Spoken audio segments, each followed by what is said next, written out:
Todos estamos familiarizados con las prácticas nazis de enviar a los judíos a campos de concentración, llevar a cabo ejecuciones masivas e infundir miedo a los ciudadanos alemanes a través de sus organizaciones paramilitares como la SS.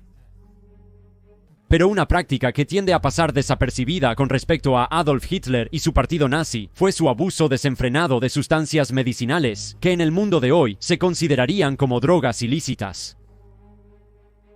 Sin embargo, en ese momento, estas drogas se consideraban la vanguardia de la ciencia. Con varios medicamentos y medicinas siendo desarrollados para tratar una amplia variedad de dolencias, no es sorprendente que cuando estalló la Segunda Guerra Mundial, se hicieran esfuerzos para desarrollar drogas que tenían como objetivo convertir a un recluta verde promedio en una temible máquina de combate dedicada. En este episodio, investigaremos las drogas experimentales desarrolladas por el partido nazi que se utilizaron para crear super soldados alemanes. Bienvenidos a Guerras del Mundo.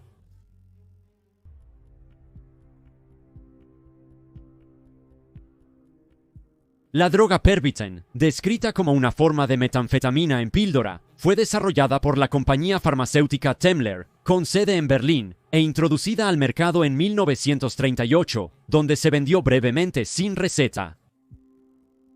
Pervitin se promocionó como un remedio para la depresión y una droga milagrosa que ayudaría a los usuarios a mantenerse concentrados, despiertos y enérgicos en cualquier circunstancia. Rápidamente se volvió popular entre los alemanes. En septiembre de 1939, poco después de su lanzamiento, Otto Ranke, un médico militar y director del Instituto de Fisiología General y de Defensa en la Academia de Medicina Militar de Berlín, se dedicó a probar la droga en 90 estudiantes universitarios. Los efectos de la droga incluyeron un aumento en la confianza, concentración y en la disposición para tomar riesgos, así como una reducción en la conciencia del dolor, hambre, sed y la necesidad de dormir. Concluyó que ayudaría enormemente a Alemania en sus esfuerzos de guerra, permitiendo a las tropas permanecer despiertas por días y recorrer mayores distancias sin necesidad de descanso. Muchos de los soldados del ejército estaban bajo los efectos de la droga al entrar en batalla, particularmente contra Polonia y Francia, y según varias fuentes, incluyendo History.com, se distribuyeron millones de pastillas a las tropas antes de que invadieran Francia en 1940. En abril de ese año, un decreto estimulante llevó a que se distribuyeran más de 35 millones de tabletas de Pervitin e Isofen en el frente de batalla. Isofen es un estimulante similar creado por la compañía farmacéutica Knoll. Se describe como una versión modificada de Pervitin. Cada tableta contenía alrededor de 3 mg de sustancia activa y se enviaba después de la fabricación a las divisiones médicas del ejército, etiquetadas simplemente como estimulantes. Se podía hacer un pedido urgente por teléfono si el ejército lo requería, y las instrucciones indicaban que se debían tomar de 1 a 2 tabletas, según sea necesario para mantener el insomnio. Las tropas llamaban al Pervitin chocolate de tanque. Los medicamentos emitidos formaban parte del plan del partido nazi para ayudar a su ejército a asegurar la victoria y a ser capaz de un rendimiento sobrehumano. Además de distribuir estas pastillas, el liderazgo también repartió alcohol y opiáceos, creyendo que tenían una mejor oportunidad de ganar con soldados estimulados con sustancias. Antes de que las drogas se distribuyeran sin escrúpulos a las tropas que luchaban en el frente, como describió el criminólogo Wolf Kemper, se probó en conductores militares, quienes ayudaron con la invasión de Polonia. Este esquema ayudó a consolidar a Pervitin como una herramienta valiosa para el ejército alemán. Poco después, los médicos se preocuparon por los efectos secundarios del fármaco.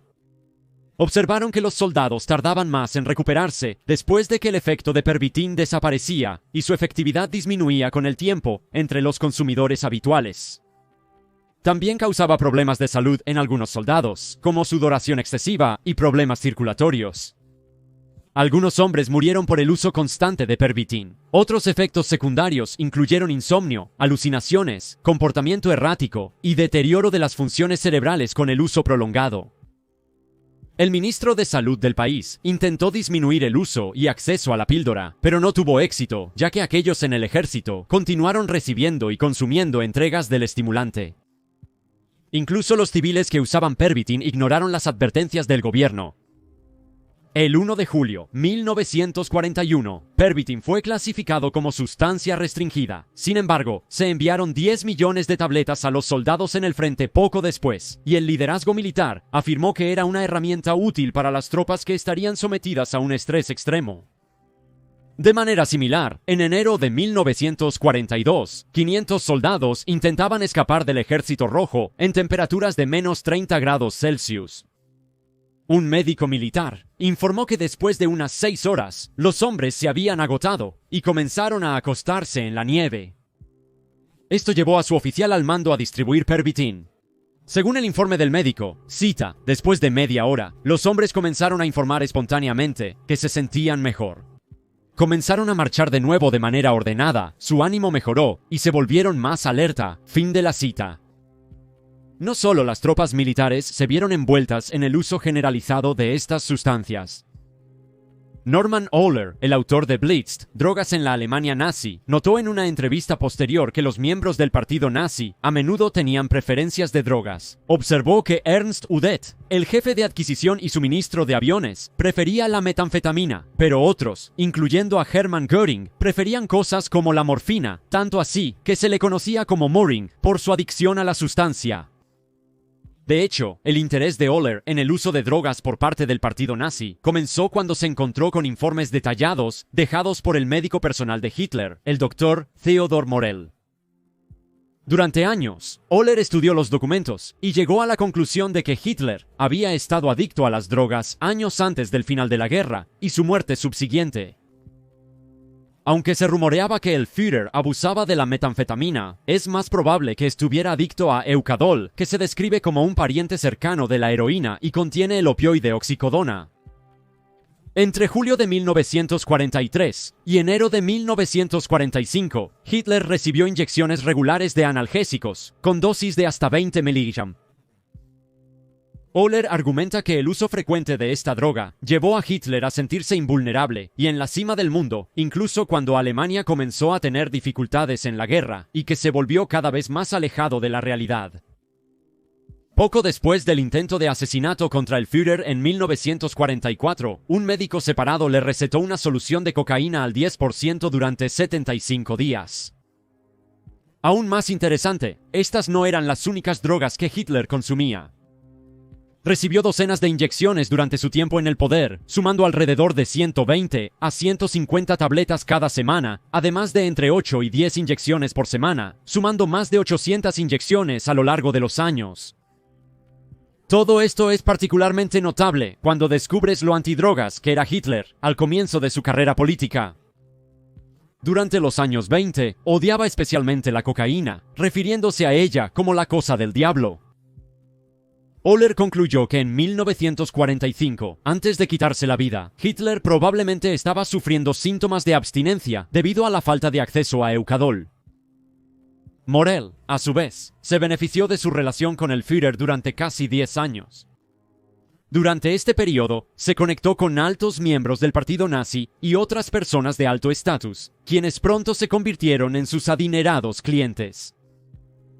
Su membrete lo describía como el médico personal del Führer e incluso se hizo cargo de un negocio anteriormente propiedad de judíos, que utilizó para crear remedios de vitaminas y hormonas que recetaba según lo consideraba conveniente. Durante su investigación, Ola también aprendió más sobre el infame D9, o D9, una droga en la que el partido nazi estaba trabajando hacia el final de la guerra, que se suponía crearía soldados sobrehumanos. D9 consistía en 5 mg de Eucadol, 5 mg de cocaína y 3 mg de Pervitin, descrito como un potenciador del rendimiento para...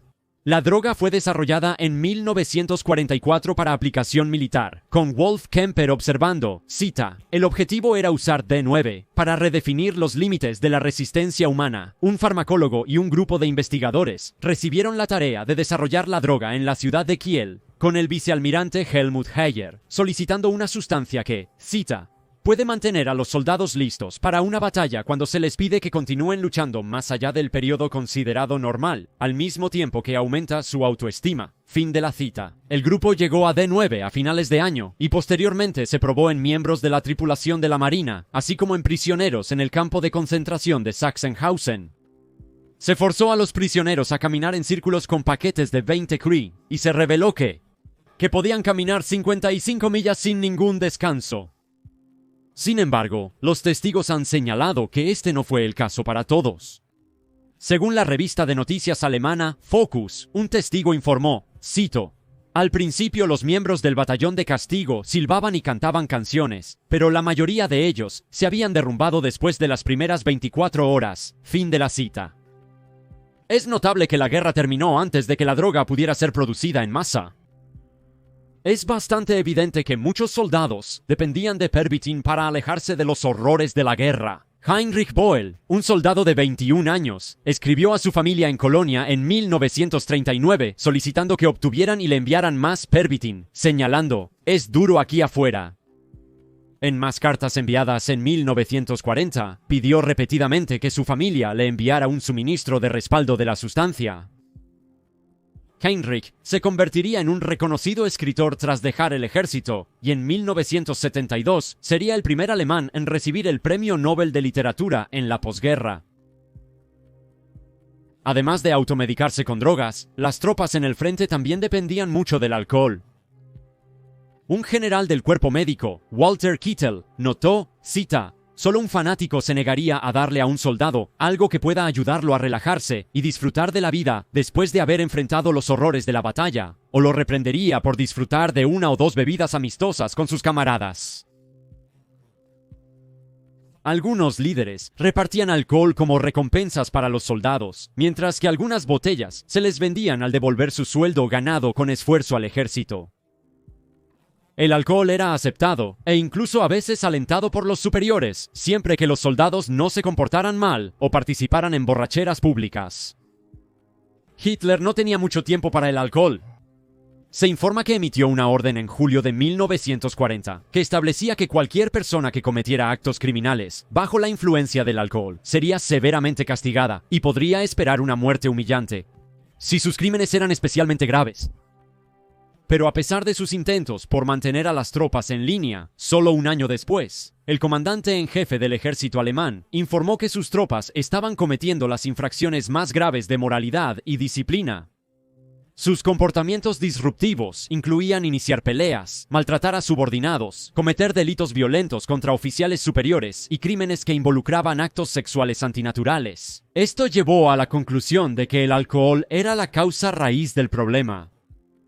Según un informe de Spiegel, 705 soldados entre septiembre de 1939 y abril de 1944 murieron por razones relacionadas con el alcohol, aunque señalan que las estadísticas reales probablemente sean más altas, ya que muchos accidentes y suicidios no se incluyeron en las cifras.